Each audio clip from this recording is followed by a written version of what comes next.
मैं तुमसे कुछ। मुझे माफ करो नहीं। बात जरूरी है ना सलोनी की। मुझे तुम्हारी कोई सफाई नहीं सुननी। मैं तुम्हें बहुत अच्छे से और सही तरीके से जानता हूँ। तुम मुझे गलत समझ रहे हो। कुछ नहीं सुनना मुझे। सुना तुमने? मुझे कुछ नहीं सुनना। मेरी जिंदगी में सलोनी के नाम की कोई जगह नहीं। मुझ पर मेहरबानी करो। मैं उसे याद नहीं करना चाहता। अपने दिलो दिमाग से निकालना चाहता हूं उसे। मैंने कहा ना, मुझे सलोनी के बारे में कोई बात नहीं करनी। For God's sake, leave me alone.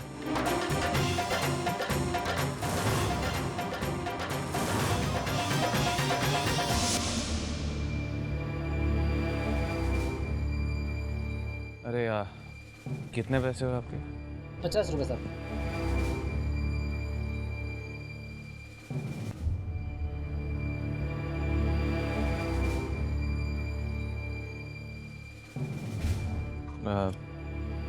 या थैंक यू।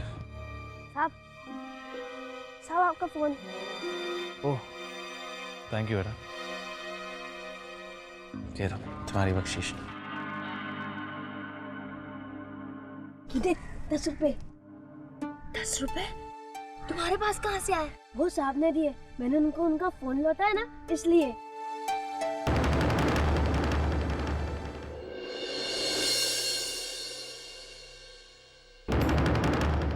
क्या हालत हो गई है मेरी। लाइफ में कोई एक्साइटमेंट ही नहीं है। आप भी ना कुछ तो तूफान लेकर आइए ना आसपास, ताकि कुछ तो मजा आए। इस बोरियत को दूर करने के लिए आखिर करूं तो क्या करूं?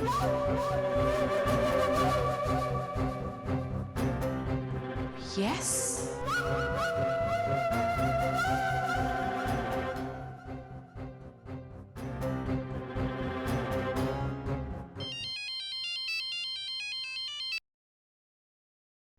खम्मा गनी धीर का वर्षा। खमा गणी कावेरी जी, कहिए कैसे याद किया? मुझे मालूम है धीर का वर्षा, अदिति बाईसा की मौत ने आपको हिला कर रख दिया है। ना जाने किसकी नजर लग गई है उस घर को। पहले सलोनी दी ने अपना रंग दिखाया और फिर अदिति बाईसा के साथ ये हादसा हो गया। वैसे उस औरत का पता चला जो उस समय अदिति बाईसा के साथ कार में बैठी थी? नहीं कावेरी जी, अभी तक तो कुछ पता नहीं चला। वैसे बिल्कुल सही कहा आपने। जाने किसकी बुरी नजर लग गई है इस घर को। एक मुसीबत खत्म होती नहीं है कि दूसरी आ खड़ी होती है। क्या बात है धीर का वर्षा, आपकी बातों से लग रहा है कि उस घर में फिर से कोई नई मुसीबत मंडरा रही है। आप मुझे नहीं बताएंगे? अरे कावेरी जी, अब क्या बताऊं आपको। मुसीबत ही तो आ गई है। तारा जी की बड़ी बहन उर्वशी आ गई है। ये आप क्या कह रहे हैं खबर साहब? उर्वशी वापस आ गई? जी कावेरी जी, और सबसे बड़ी परेशानी की बात तो यह है कि इस बार वो अदिति के काका सा से शादी करके इस घर की नई काकी सा की हैसियत से आई है।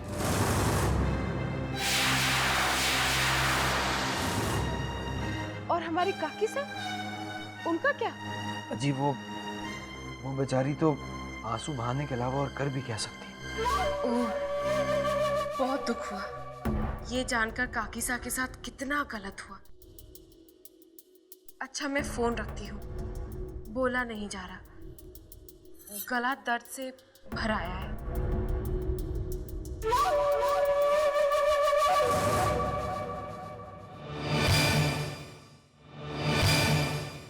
वाह, ये हुई ना कोई बात। ग्रेट, आई नो, जब तक सलोनी दी की ससुराल सलामत है तब तक कावेरी को कभी भी टीवी और फिल्मों से दिल नहीं बहलाना पड़ेगा। टूटा ही सही, लेकिन कोई तो रिश्ता है उनके साथ। और फिर अगर उनका दर्द हम नहीं बांटेंगे तो भला और कौन बांटेगा? हाँ, बेसिकली प्रोजेक्ट का काम तो पूरा हो चुका है, बस हमें जल्द से जल्द फैक्ट्री शुरू कर देनी चाहिए। मशीनरी भी हमारी जर्मनी से आ रही है, ऑर्डर दे दिया हमने। स्टीनबर्ग कंपनी की मशीनरी है जो टाइल्स बनाने में नंबर 1 है। ओके, आपकी चाय। थैंक यू बेटा, thank you thank you thank you. एक सेकंड, ये शक्कर वाली चाय है, वैसे शुगर फ्री। अरे हम भूल ही गए, सॉरी। गाइस 2 मिनट के लिए हमारा ध्यान चला जाता है और आप सब भूल जाते हैं। हम ना रहे तो कहीं आप गॉड फॉरबिड हॉस्पिटल ना वापस पहुंच जाए। अरे भाई ऐसा क्या कह रही हो भाई, डराओ। With you.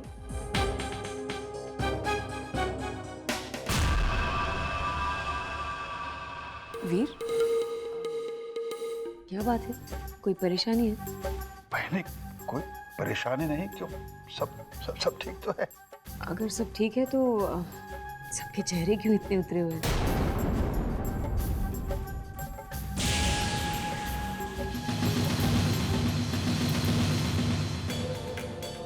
क्यों ब्रजेश, कोई ऐसी परेशानी तो नहीं जिसके बारे में आप नहीं जानते? मैं ऐसा कुछ नहीं काका साहब।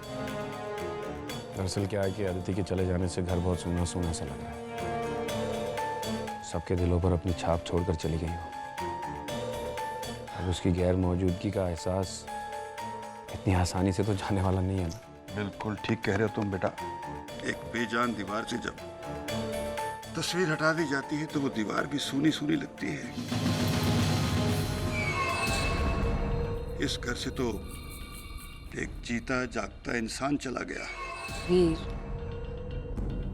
वैसे आप बिल्कुल ठीक कह रहे हैं ब्रिजेश जी। काफी इंटरेस्टिंग बातें कर लेते हैं आप। अच्छा खासा इंसान भी इमोशनल हो जाए। काका साहब, हम प्रोजेक्ट के बारे में बात कर लें। हाँ बेटे बोलो, क्या है? किस प्रोजेक्ट की बात कर रहे हैं? अरे वो हाईवे के बगल में जो हमारी जमीन है उस पर टाइल्स की फैक्ट्री बना रहे हैं, बस उसी को फाइनलाइज कर रहे हैं। वीर, इफ यू डोंट माइंड, जहाँ तक हमें याद पड़ता है उधर तो लहसुन की उपज है ना उस जमीन पर। हाँ वो तो है, लेकिन हमारी कंपनी की रिसर्च टीम ने कहा है कि ये जमीन इस टाइल्स की फैक्ट्री के लिए बहुत सूटेबल है। वीर, आप कैसी बातें कर रहे हैं? एक फैक्ट्री सेटअप करने के लिए आप एक उपजाऊ जमीन को यूज कर रहे हैं। अगर आपको फैक्ट्री ही डालनी है तो उसके लिए जमीन की कोई कमी तो नहीं है। काका साहब, सब कुछ फाइनलाइज हो चुका है। मशीनरी का ऑर्डर भी दे दिया है और हम बैंक से लोन भी उठा चुके हैं। ऐसे में अगर हम ये प्रोजेक्ट बंद कर देंगे तो हमारे 2 साल की मेहनत पर तो पानी फेरेगा ही। हमें लाखों रुपए का नुकसान हो जाएगा, उल्टा हमारा नाम मार्केट में खराब हो जाएगा। काका साहब, ये प्रोजेक्ट तो आपकी सलाह लेने के बाद ही हम लोगों ने शुरू की ना, और अब मैं तुमसे कहता हूँ ब्रजेश कि ये प्रोजेक्ट बीच में ही कैंसिल कर दो।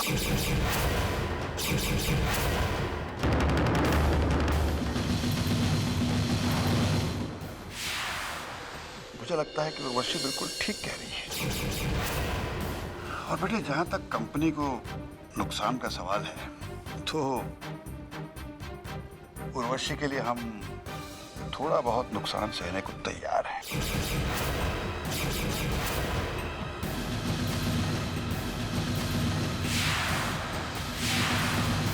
काका साहब, लाखों रुपए। बेटे देखो, मेरी बात सुनो बेटा, मैंने एक बार कह दिया कि ये प्रोजेक्ट अब कैंसिल कर दो तुम। ये हमारा फैसला है बेटा। वीर, आपकी शुगर फ्री चाय। Thank you.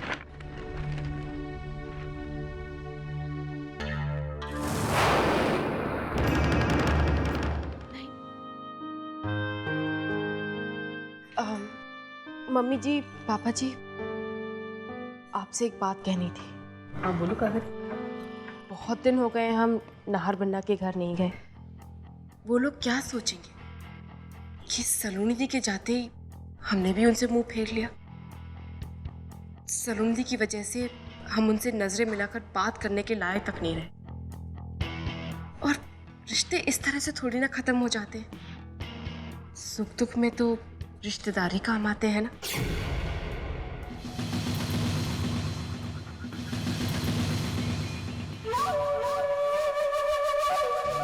बात तो तुम बिल्कुल ठीक कह रही हो कावेरी, लेकिन ये अचानक उनका ख्याल कैसे आ गया? अचानक नहीं मम्मी जी, बहुत दिनों से सोच रही थी मैं।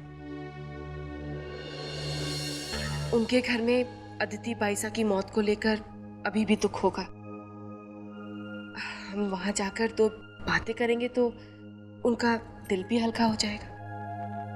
ठीक है कावेरी, हम लोग आज ही चलते हैं उनके यहाँ।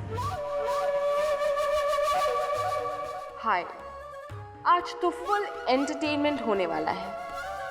उन सबको जीजी की आओ भगत करते हुए जो देखूंगी, काश काश सलोनी दी आप भी यहाँ होती तो ये मजा दुगना हो जाता। रामू, तू रेलवे स्टेशन के बाहर खड़े होकर भीख मांगना और वहां से कहीं जाना मत। और उर्मिला, तुम मंदिर के पास खड़ी रहना, ठीक है?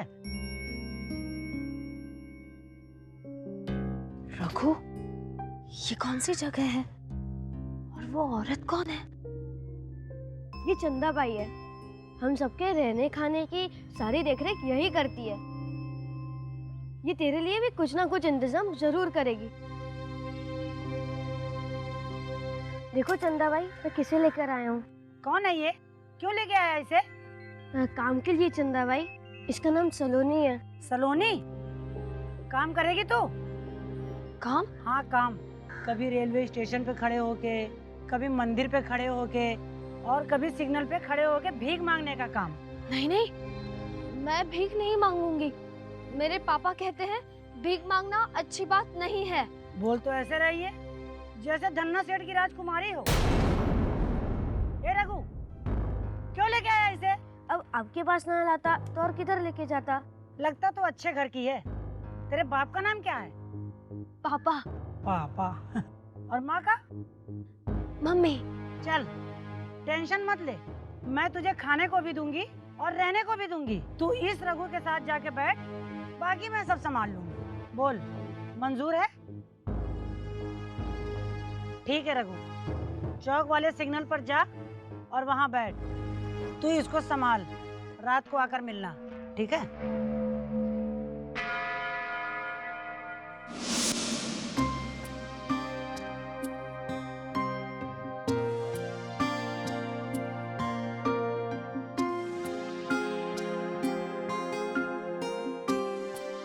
नीरव, क्या? कब तक चम्मच घुमाते रहोगे कप में? शक्कर कप की घुल चुकी है। हाँ। अरे रहने दो, दूसरी मंगवाते हैं, बिल्कुल ठंडी हो गई है। अरे नहीं नहीं नहीं, वैसे भी कॉफी पीने का मूड नहीं हो रहा है। क्या बात है नीरव, कहाँ खो जाते हो बार बार? कुछ भी तो नहीं। ऐसा कुछ तो है जो अंदर ही अंदर तुम्हें बहुत परेशान कर रहा है। अच्छा, और वो बात क्या है? नीरव, मुझे पता नहीं कि मैं सही हूं या गलत, मगर नीरव, मुझे ऐसे लगता है कि तुम हमारे रिश्ते से खुश नहीं हो। मुझे तुम्हारी आंखों में वो चाहत नहीं नजर आती जो हर इंसान की आंखों में होती है अपने लाइफ पार्टनर के लिए। तुम गलत समझ रही हो, ऐसा कुछ नहीं है। मैं परेशान हूँ क्योंकि जब से सलोनी तुम्हारी पेशेंट गुम हो गई है, तब से मैं बहुत बहुत वरिड हूँ। तुम तो जानती हो किस मेंटल स्टेट में है। उसे किसी की केयर की जरूरत है, अकेली है वो। तो ये बात है। देखो नीरव, मैं समझ सकती हूँ कि उसके बारे में सोचकर तुम्हें कितनी तकलीफ हो रही होगी। साफ दिल इंसान हो, दूसरों का दर्द, दूसरों की तकलीफ समझते हो। अपने काम में मैंने एक बात सीखी है नीरव, कि ऐसी कुछ चीजें होती हैं जो हमारे कंट्रोल में नहीं होती, और जो चीजें हमारे बस में नहीं है उसे ऊपर वाले पर छोड़ देनी चाहिए। ईश्वर ने चाहा तो वो सही सलामत होगी और हमें जरूर मिल जाएगी।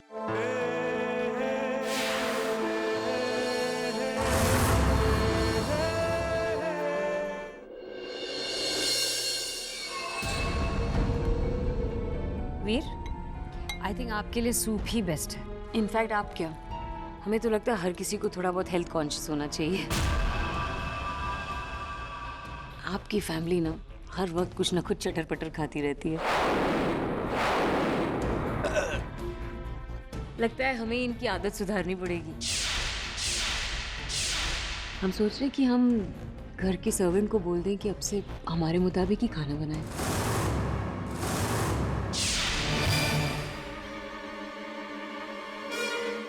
It's a good idea, I think. Healthy idea.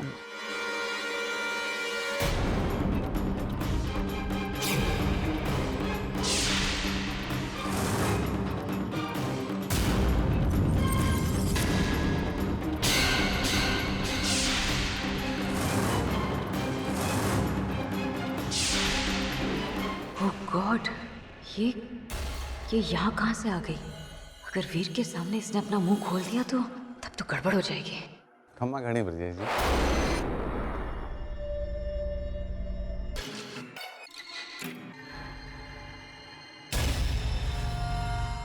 नमस्ते।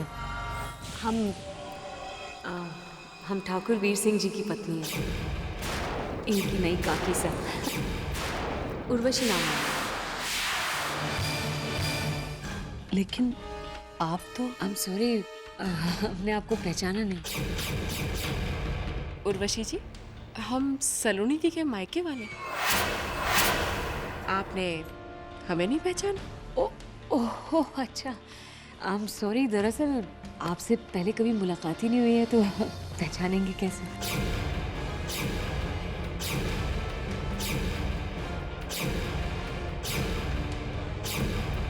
अच्छा, तो आप नाहर के सास ससुर हैं? जी। अरे बड़ी इच्छा थी आपसे मिलने की। मैं नाहर का काका सा हूँ।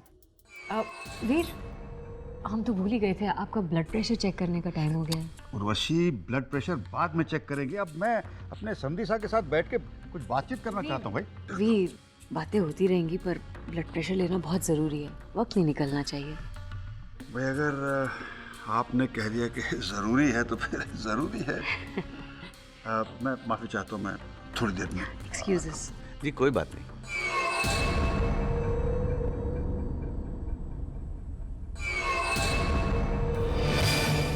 तारा, जरा मेहमानों का ख्याल रखिएगा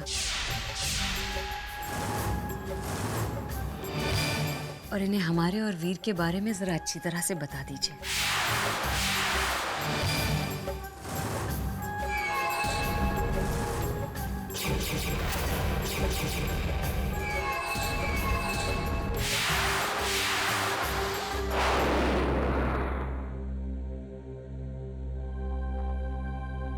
ब्रजेश सिंह जी, ये जी, आपने बिल्कुल सही पहचाना। ये जीजी हैं।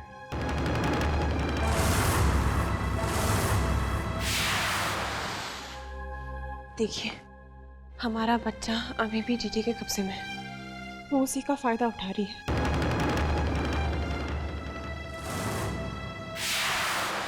बच्चे और काका सा की जान की धमकी देकर वो हमें ब्लैकमेल कर रही है।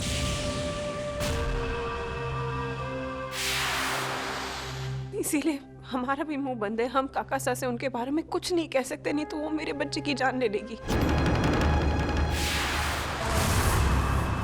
कावेरी, जिंदगी में पहली बार मैं तुमसे कुछ मांग रही हूँ। मैं जानती हूँ तुम मेरा दर्द समझोगी। प्लीज कावेरी, कुछ मत कहना, नहीं तो मेरा बच्चा मर जाएगा।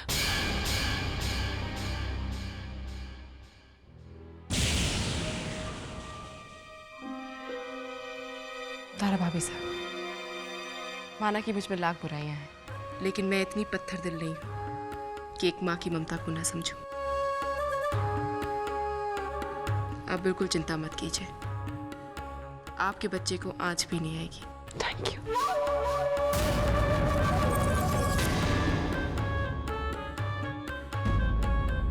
ये सच है कि मैं आपके बच्चे की जिंदगी खतरे में नहीं डालूंगी तारा, लेकिन हाँ, इस मसालेदार सिचुएशन का मजा उठाए बिना कावेरी चैन से रह भी तो नहीं सकती ना।